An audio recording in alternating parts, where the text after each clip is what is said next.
तो किडनी कब फेल होती है? किडनी तभी फेल होती है, याद रखिए, जब आप दवाइयों पे होते हैं। जो लोग लगातार डायबिटीज़ की दवा ले रहे हैं, हाइपरटेंशन की दवा ले रहे हैं, हार्ट की दवा ले रहे हैं, इंसुलिन पे हैं, तो उसके साइड इफ़ेक्ट कंपाइल होते हुए, ख़ास तौर पे आजकल अगर बोलें तो एंटीपायरेटिक दवाई ले रहे हैं, पैरासीटामोल वगैरह, या पेन किलर्स ले रहे हैं, नींद की गोलियां ले रहे हैं, डिप्रेशन की गोलियां ले रहे हैं, ये जो गोलियां हैं ये धीरे धीरे आपकी किडनी को फेल कर देंगी।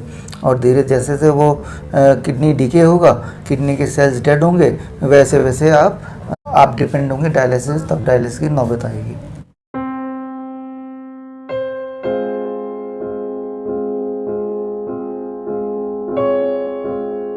उसका एक इंडिकेशन दिमाग में रखिए बिना कंफ्यूज हुए कि क्रिएटिनिन का लेवल देखिए। क्रिएटिनिन अगर 2 से ऊपर है, 2 से ऊपर है, तो समझ लीजिए कि आप उस दिशा में बढ़ रहे हैं। बस एक ही चीज़, KFT, right, kidney function test, लेकिन उसमें खूब सारी चीज़ें हैं, उनको छोड़िए, सिर्फ देखिए क्रिएटिनिन कितना है। क्रिएटिनिन अगर 1 पॉइंट समथिंग है, छोड़ दीजिए, सब कुछ ठीक है। अगर 2 पॉइंट समथिंग या 2 से ऊपर, यानी कि आप उस दिशा में क्लियरली बढ़ रहे हैं।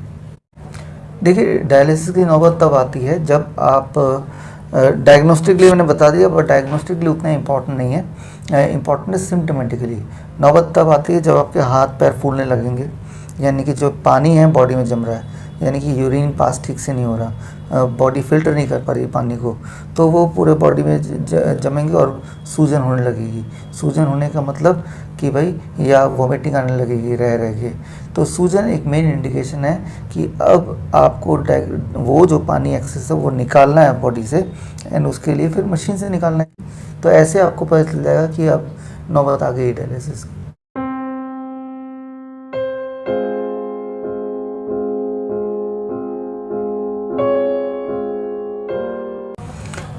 डायलिसिस कब करना पड़ता है? जब उसका किडनी, जो काम किडनी के लिए, किडनी बना है हमारा काम, किडनी का काम होता है फिल्टर करना, गंदगी फिल्टर करना है थ्रू यूरिनेशन से पास करना। लेकिन जब किडनी अपना काम ठीक से नहीं निभाती, तो वही काम आर्टिफिशियली मशीन करती है। That is what is called dialysis.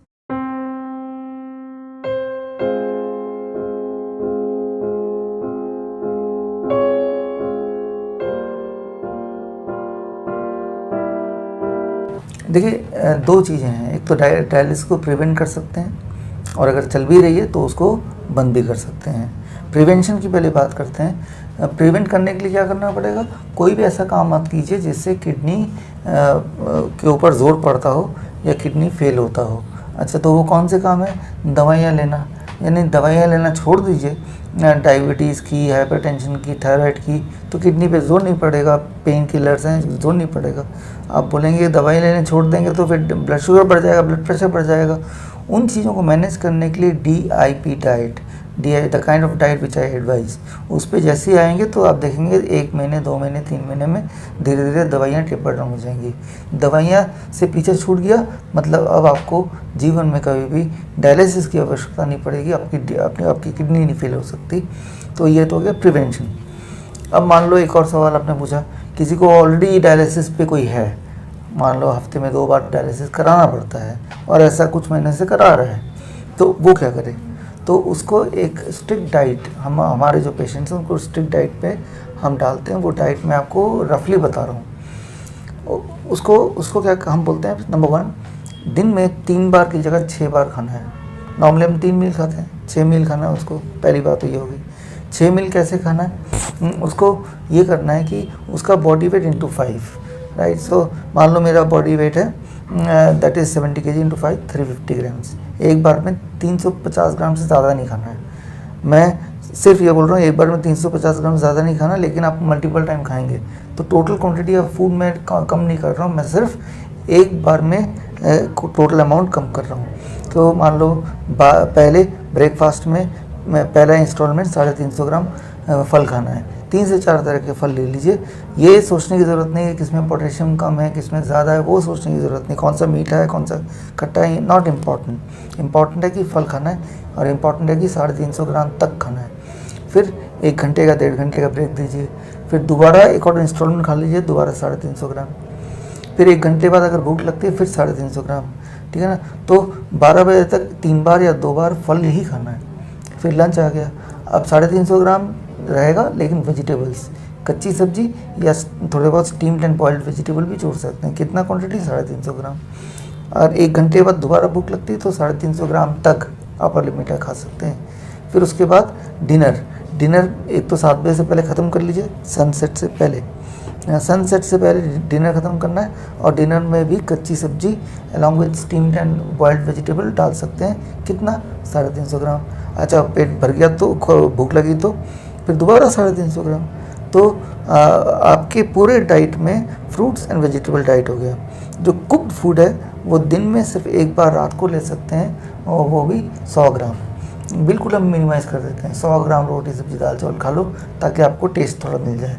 इसके अलावा और कुछ खाने की ज़रूरत नहीं है, जैसे डेयरी प्रोडक्ट है, एनिमल फूड है, पैक्ड फूड है, चाय बिस्किट है, सब बंद करा देते हैं। I know it is very difficult, लेकिन मैं जानता हूँ कि जैसे आप ऐसा करेंगे, जिसको हफ्ते में 2 बार डायलिसिस की ज़रूरत पड़ती है, वो देखेगा कि वो हफ्ते में 1 बार ही डायलिसिस की ज़रूरत पड़ेगी।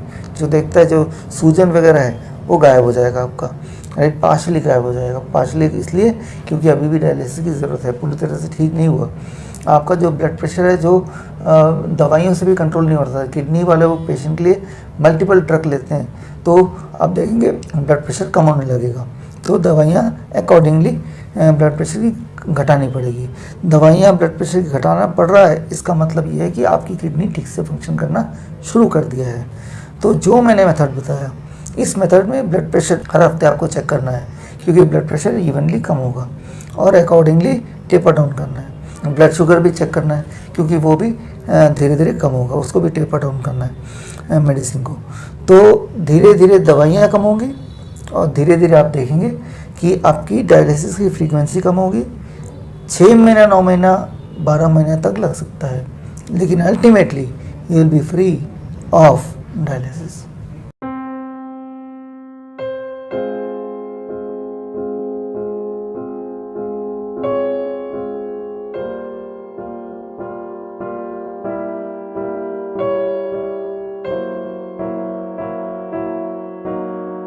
देखिए, डॉक्टर आपको मना करेंगे फ्रूट्स खाने से, कच्ची सब्जी खाने से, टमाटर खाने से, पालक खाने से, नारियल पानी पीने से, और बोलेंगे आप फास्ट फूड खाने से मना नहीं करेंगे, बिस्किट खाने से मना नहीं करेंगे, ब्रेड खाने से मना नहीं करेंगे, पिज़्ज़ा खाने से मना नहीं करेंगे, कोल्ड ड्रिंक पीने तक मना नहीं करेंगे।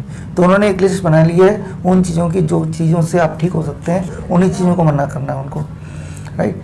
तो वो डराएंगे कि पोटेशियम लेवल बढ़ जाएगा, तो आप पोटेशियम पे नज़र रखिए।